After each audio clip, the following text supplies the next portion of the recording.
Variedad TV, lo que hay que ver. Hay que continuar desarrollando el programa. Entramos ahora en Defensor Deportivo. Miguel Surún, abogado con nosotros. Miguel, gracias por venir. Gracias, Reyes.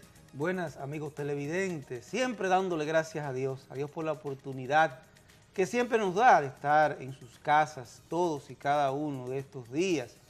Hoy tenemos un tema que quisiera plantearles y es algo que sucedió recientemente con un lanzador de Grandes Ligas. Este muchacho, pues en una oportunidad tuvo un pequeño inconveniente.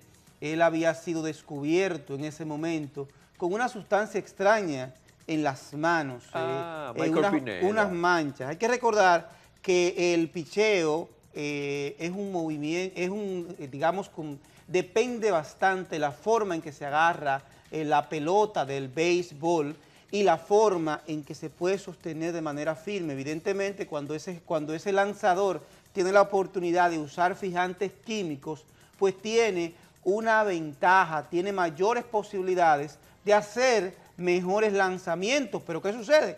Estas técnicas no están contempladas en el juego justo. En consecuencia, se entiende que cuando uno utiliza sustancias artificiales para mejorar el desempeño en una disciplina deportiva, pues evidentemente estamos en presencia de una trampa en contra de los compañeros, en contra de los demás colegas del deporte, pero también en contra de los fanáticos, porque evidentemente ellos van a ver un juego donde hombres con sus capacidades físicas, con sus capacidades naturales, pues rinden una labor específica y los aplauden por eso. ¿Qué pasó? Pues muy sencillo. En una segunda oportunidad, en el día de anteayer, pues ese lanzador fue descubierto por el árbitro. El árbitro inmediatamente, a solicitud del manager del equipo contrario, pues fue el árbitro y comenzó a inspeccionarlo. Inmediatamente el árbitro pudo examinar con un dedo el cuello de ese jugador de béisbol, de ese lanzador, pues descubrió la sustancia e inmediatamente actuó en consecuencia. A prima fase fue suspendido por un periodo de 10 días. Es importante que se tome en consideración que independientemente de que no contiene esa falta, la gravedad del uso de esteroides sí tiene los mismos efectos, es decir, trampa.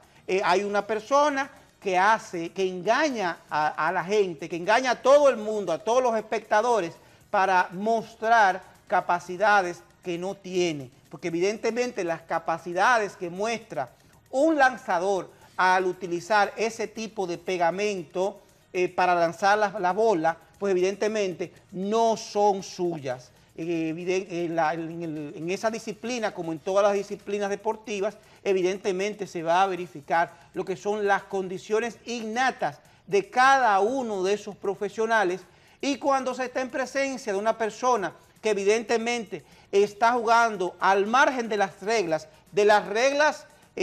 digamos, ya establecidas, pero también de las reglas morales, pues evidentemente amerita una sanción. Es muy importante establecer que en esta situación ocurre lo que muchas veces en derecho común nosotros llamamos la estafa. La estafa, que no es más que los artificios, las maniobras fraudulentas para hacerse entregar una cosa, pues se parece bastante, porque el jugador está presentándose como alguien que no es, porque está presentando capacidades que no tiene. Y con esas capacidades que obtiene, obtiene los premios, obtiene los incentivos que están establecidos en el salario y obtiene también la aprobación y la posibilidad de romper récords, la posibilidad de contratos de exclusividad, y está defraudando a todo el mundo. Evidentemente habría que pensar, que analizar las posibilidades que en un futuro, pues no es muy lejano, pues puedan surgir algún tipo de sanciones penales contra aquellos jugadores de disciplinas deportivas que utilizan químicos, que utilizan determinados métodos artificiales complementarios, pues para mejorar su rendimiento. Importante es acotar que en este tipo de situación siempre queda comprometido de entrada el contrato del jugador. Ese contrato que es suscrito con los equipos de profesionales del béisbol siempre establecen cláusulas de terminación unilateral sin responsabilidad.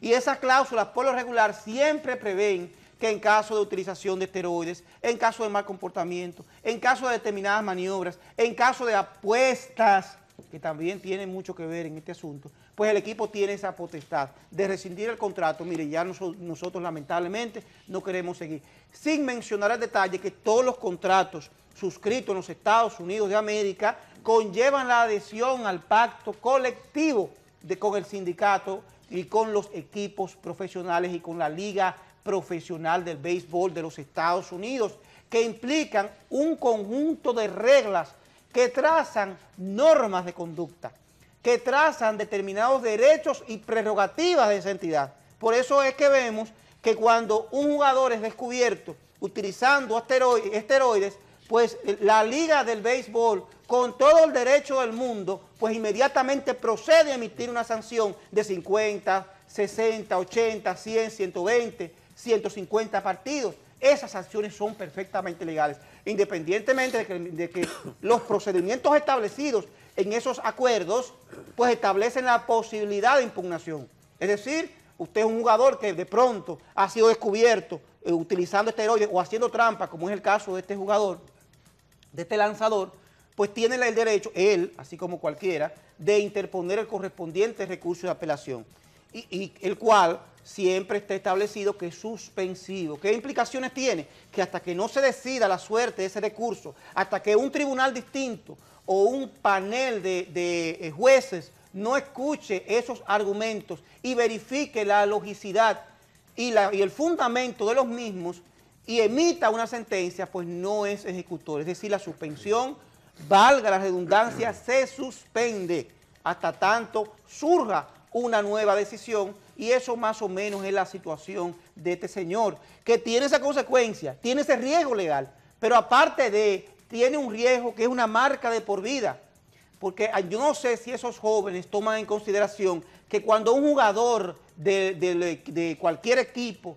en las ligas pues es sorprendido haciendo trampa, pues ya tiene una ficha de por vida que muy probablemente le va a imposibilitar de que pueda incursionar o ingresar al Salón de la Fama. Pero no solamente eso, sino que además le va a complicar su existencia para nuevos contratos, porque evidentemente ningún equipo de las grandes ligas va a querer contratar a una persona que no es honesta, que no respeta las reglas, como es el caso de las personas que hacen trampa durante los juegos. Tú sabes que con el caso de Michael Pineda y todo él que no domina el inglés, han tratado de entrevistarlo, y a veces cuando algunas cadenas de televisión norteamericana quieren entrevistarlo precisamente por lo sucedido, entonces a veces contesta algo que no tiene que contestar porque no sabe bastante el inglés.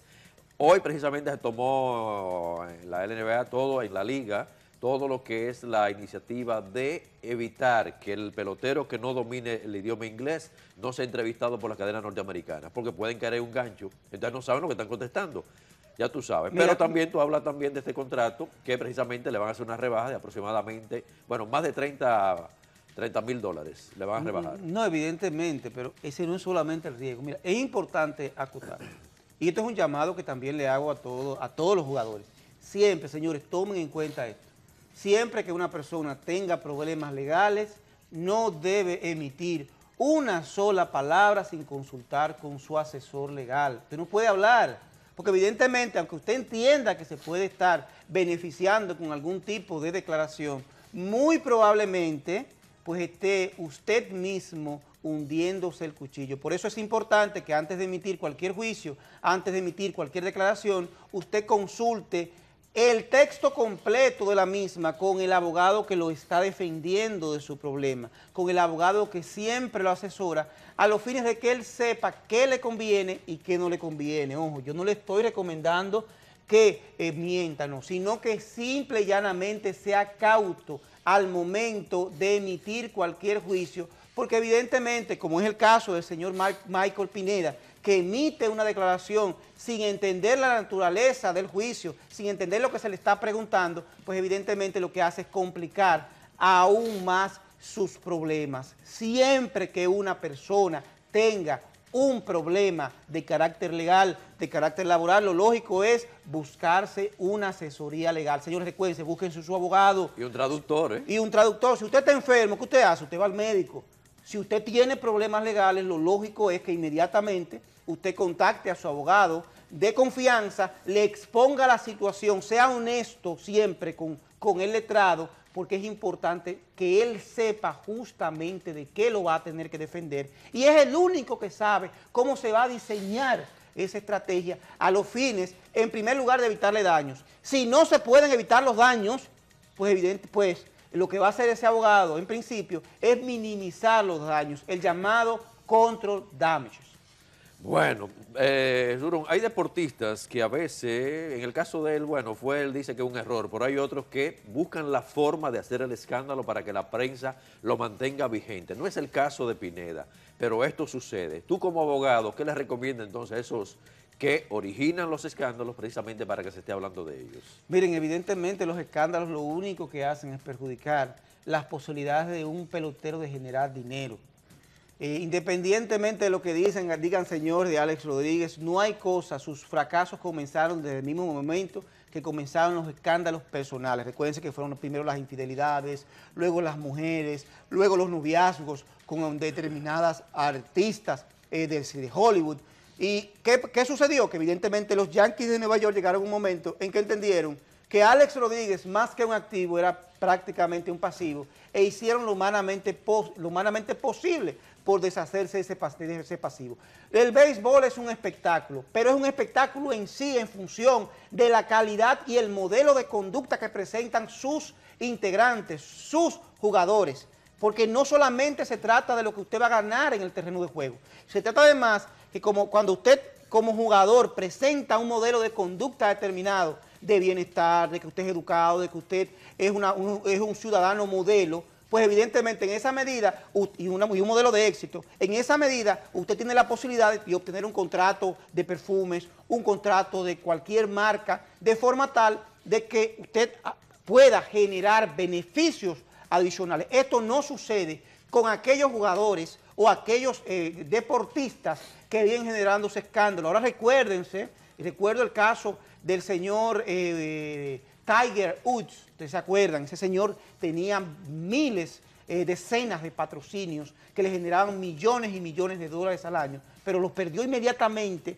Él comenzó con un problema de una infidelidad y luego eso se agravó con el problema del divorcio con su esposa, un problema, además otro escándalo de una agresión en donde se alegaba que él había intentado pues golpear a su esposa. Inmediatamente él comenzó a perder dinero porque los patrocinadores comenzaron a rescindir los contratos, porque evidentemente eso no vende. En materia del deporte, lo que importa es la figura del deportista, no los escándalos que realiza. Y ni mencionar, por ejemplo, el caso de Mike Tyson, que hasta preso cayó. Independientemente de eso, eso no conduce a buen camino, ni desde el punto de vista profesional, ni desde el punto de vista personal, porque los escándalos implican determinados riesgos y hay que ver en dónde se encuentran esos jugadores. Específicamente vamos a recordar a Mike Tyson, que en un momento determinado contó con millones y millones de dólares y hoy en día está prácticamente mendigando en California, pasando más trabajo que, como decimos aquí en la República Dominicana, que un forro de catre. Bueno, tremendo problema. Zuno, nos están preguntando aquí del caso que se da a veces en algunos gimnasios. Hombre y mujer están en un gimnasio, pero a veces hay un roce quizá inconsciente, pero también hay algunas miradas que el hombre no debe ver cuando hay una posición o hay una mujer en diferentes puestos en los hierros, especialmente algún tipo de ejercicio. ¿Esto puede ser demandable de parte de la mujer para el mirón o el que hace el roce? En absoluto. Hay una disposición constitucional y específicamente hay dos que evidentemente le encajan perfectamente a lo que tú estás planteando. O sea, a nadie se le puede prohibir lo que la ley no prohíbe. La ley solamente previene lo que es bueno y justo. Evidentemente, uno es libre, los ojos son libres, siempre y cuando estemos en lugares públicos, siempre y cuando estemos en lugares donde hayamos pagado la entrada y sean, aunque sea semipúblico, como es el caso de un gimnasio, evidentemente las personas tienen que ir preparadas para que sean vistas. Cuando esas actitudes se convierten en perseguibles a través de procesos penales o a través de procesos civiles, cuando ya desbordan lo que son el llamado orden público. El orden público es un concepto muy subjetivo que debe ser verificado por el juez, pero evidentemente el hecho de que yo esté en un carro y de pronto tenga frente a mí a una muchacha preciosa, hermosísima, con una ropa bastante provocadora, pues yo como hombre, evidentemente nadie me puede condenar ni someter a la acción de la justicia porque yo esté mirando a esa persona. Ahora, eso es una cosa, y otra cosa totalmente distinta es el hecho de que yo venga y le agarre los pupis, la parte trasera, los glúteos. Ya eso evidentemente, ya ahí yo estoy cometiendo un acto que riñe contra la moral y por vía de consecuencia yo puedo someter a la acción de la justicia a esa persona por atentado al pudor y por, digamos, escándalo en la vía pública y por perturbar el orden público. O sea, evidentemente sí, en ese caso sí encaja.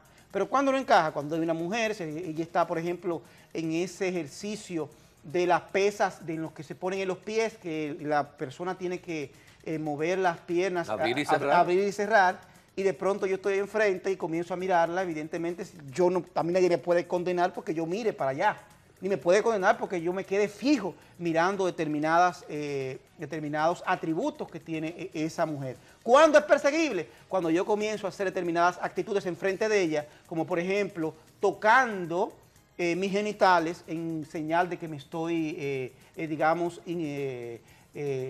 no la palabra, excitando con determinados movimientos en mis genitales. Evidentemente ya ahí yo estoy traspasando esa línea. Por eso es importante que nosotros hagamos la diferenciación. ¿Cuál es mi consejo?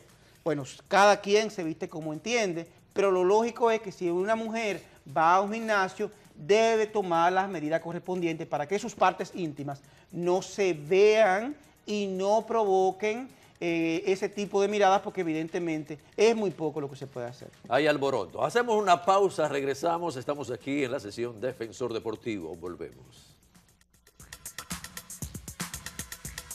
Variedad TV, lo que hay que ver.